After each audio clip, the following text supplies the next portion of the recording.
Hello बच्चों, तो चलिए इस प्रश्न को पढ़ते हैं। एक रेखिक समीकरण 2x प्लस 3y माइनस 8 बराबर 0 दी गई है। दो चरों में एक ऐसी और रेखिक समीकरण लिखिए ताकि प्राप्त युग्म का ज्यामितीय निरूपण जैसा कि प्रतिच्छेद करती रेखाएं हों। तो यहाँ पर देखो, हमें दो चरों में एक ऐसी और रेखिक समीकरण लिखनी है ताकि जो प्राप्त ये हमें युग्म हो जाए, इसका जो ज्यामितीय निरूपण हो उसमें ऐसी रेखाएं आए जो कि प्रतिच्छेद कर रही हो। ठीक है, तो प्रश्न में आगे बढ़ने से पहले इस प्रश्न से संबंधित जो मुख्य उदाहरण है उसकी हम चर्चा कर लेते हैं। ठीक है, तो देखो मुख्य उदाहरण, प्रतिच्छेदी रेखाओं के युग्म हेतु प्रतिच्छेदी रेखाओं के युग्म। देखो, कोई प्रतिच्छेदी रेखाओं का युग्म समीकरण मान लो इस प्रकार का है, ए एक्स वन, ठीक है, नहीं ए वन एक्स लिख लेते हैं, ए वन एक्स प्लस में बी वन वाई बराबर में सी वन, ये एक रेखा है, और ए टू एक्स प्लस में बी टू वाई बराबर में C2 ये दूसरी रेखा है। तो इनका युग्म प्रतिच्छेदी रेखाओं को अभिव्यक्त करेगा ज्यामितीय निरूपण में।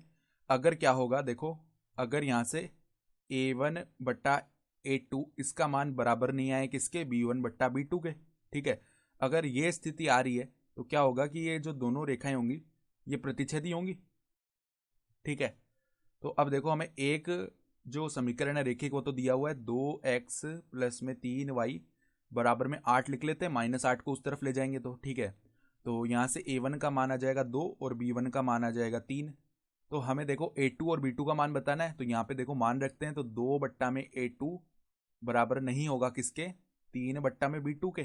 ठीक है, तो यहाँ से हम देखो क्या लिख सकते हैं, यहाँ से हम लिख सकते हैं कि जो a2 है, a2 वो हम क्या ले सकते हैं, देखो एक बार के लिए, a2 अगर हम ले ले 3 और b2 हम ले ले 2, तो यहां से अब समीकरण लिख सकते हैं। ठीक है, तो देखो दूसरी रेखिक समीकरण क्या आ जाएगी, दूसरी रेखिक समीकरण अगर हम लिखना चाहें,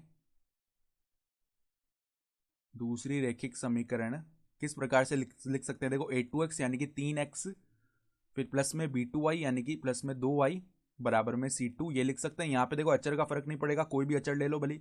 तो दूसरी जो रेखिक समीकरण हमें लिखना था वो क्या आ गई, 3x प्लस 2y बराबर में c2। ठीक है, तो आशा करता हूँ कि आपको ये प्रश्न समझ में आया होगा। धन्यवाद।